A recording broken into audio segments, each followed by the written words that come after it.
পাওয়ার, patriotism, pride, border 2 এমন এক ছবি যা হৃদয় জুড়ে গর্ব অনুভব করায়। দেশ ও ভারতীয় সেনার প্রতি এক শক্তিশালী স্যালুট। পরিচালক অনুরাগ সিং এই ছবিতে তুলে ধরেছেন এক বিশাল স্কেলের আবেগে ভরপুর যুদ্ধ কাহিনী, যা ক্লাসিক বর্ডারের যথার্থ উত্তরসূরি। ছবির মূল কথা বীরত্ব, ত্যাগ আর ভ্রাতৃত্ব। 1971-এর যুদ্ধের প্রেক্ষাপটে স্পেকটেকল আর সেন্টিমেন্টের নিখুঁত ব্যালেন্স। যুদ্ধের দৃশ্যগুলো চোখ ধাঁধানো, বিস্ফোরণ, কৌশল, গ্রাউন্ড কমব্যাট আর এয়ার অ্যাকশন সবই বাস্তবধর্মী ও টান টান উত্তেজনায় ভরা। অ্যাকশন কখনোই কৃত্রিম নয়, গল্পের সঙ্গে মিশে গেছে।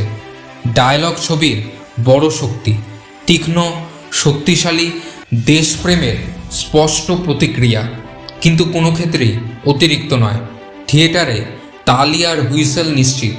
মিউজিক অসাধারণ, ঘর কা বাওগে আর যাতে হুয়ে লম্হো নতুন রূপে ভীষণ আবেগ ছুঁয়ে যায়।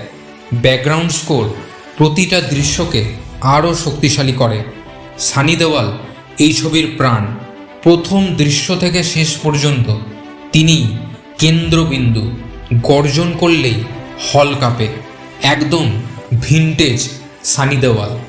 বরুণ ধাওয়ান চমক দিয়েছেন। ইন্টেন্সিটি, আবেগ আর আগুনে পারফরমেন্স। দিলজিৎ দোসাঞ্জ দারুণ এন্টারটেনিং অথচ শক্তিশালী। আহান শেট্টি আত্মবিশ্বাসের সঙ্গে নিজের জায়গা ধরে রেখেছেন। মেধা রানা, মোনা সিং, সোনাম বাজওয়া উপস্থিতি যথাযথ ও প্রভাবশালী। ফাইনাল ভার্ডিক্ট, বর্ডার 2 এক শক্তিশালী দেশপ্রেমিক সিনেমা। গর্ব করায়, চোখ ভেজায় আর সেনাদের সম্মানে দাঁড়িয়ে তালি দিতে বাধ্য করে। এক কথায় অসাধারণ। আমি এই সিনেমাকে 5-এ 4.5 দিলাম।